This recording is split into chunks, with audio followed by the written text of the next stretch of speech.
Yeah, it's going. Yeah, it's going. So this is called breeding stock.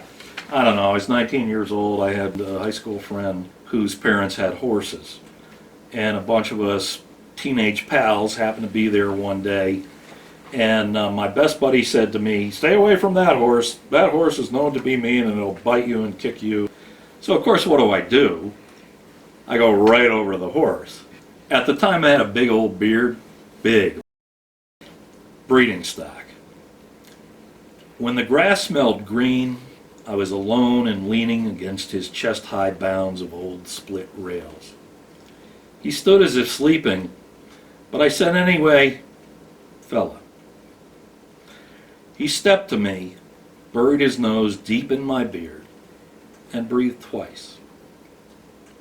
I smelled something other than horse, but different from man, and waited for dusk to fall.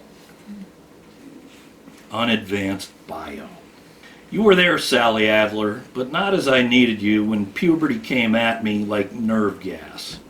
I was sprouting hair, spilling oil from my pores, stinking like a crumpled jock from last spring in the bottom of Tom Dooley's locker. In advanced biology, after lunch, Sally, you said to me, "You always smell so sweet. I could kiss you." And me thinking, if Mom only knew what these oranges were good for, I wouldn't find any more in my lunch bag. We vivisected fetal pigs, pinned back their ears for fun, and sliced deep to the lungs. Formaldehyde and stale death made us pale and dopey, even as we were supposed to learn muscle and bone. None of that obscured what you meant when you smiled and winked, figuring I was older than a freshman because of whiskers come earlier than on most guys. Sally, thinking me worth kissing, wet like an orange squirting juice, one drop from her lips, stinging citrus at the corners of her mouth, one drop rolling down her neck between her breasts as something I must absolutely retrieve with my tongue. Her flat belly quivering, nearly humming like the bird I wished to be. None of that happened. In those days they did what you did.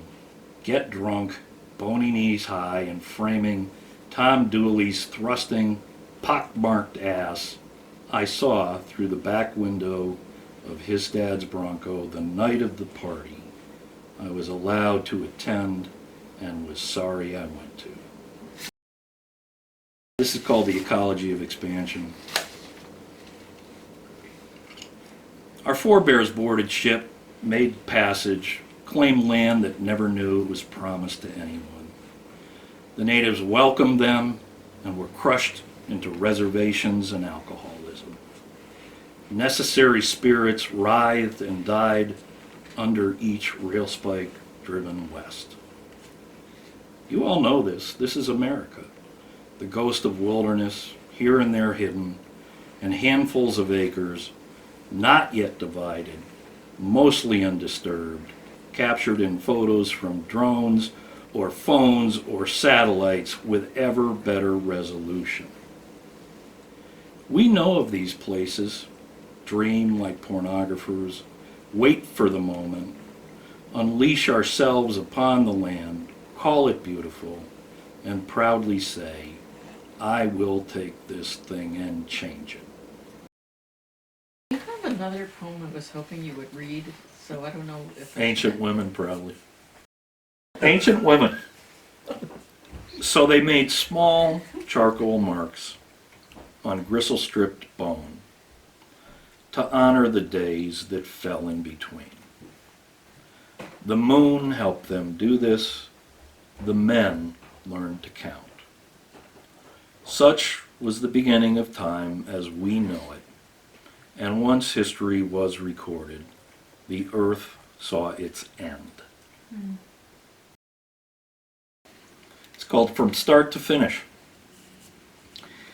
In room of sky, up in space, all stars' driveways are paved with cosmic dust. It's no big deal for the stars, but the dust is tickled. all those light years of aimless floating finally come to an end. Little Joe Dustbeck will finish his schooling in one star system. His sister Sal will join her friends in gaseous rings around big, friendly planets. And Mr. and Mrs., well, they'll hitch rides on the backs of accelerating photons, sharing quarks and foibles all the way to Earth, where they'll be fruitful and multiply in every corner and under all of our beds. That's great. And that's pretty much it. That's great. Excellent. Sorry, We weren't barking. Hey, how's it going? Okay, so. You can hit the button. Hi, everybody.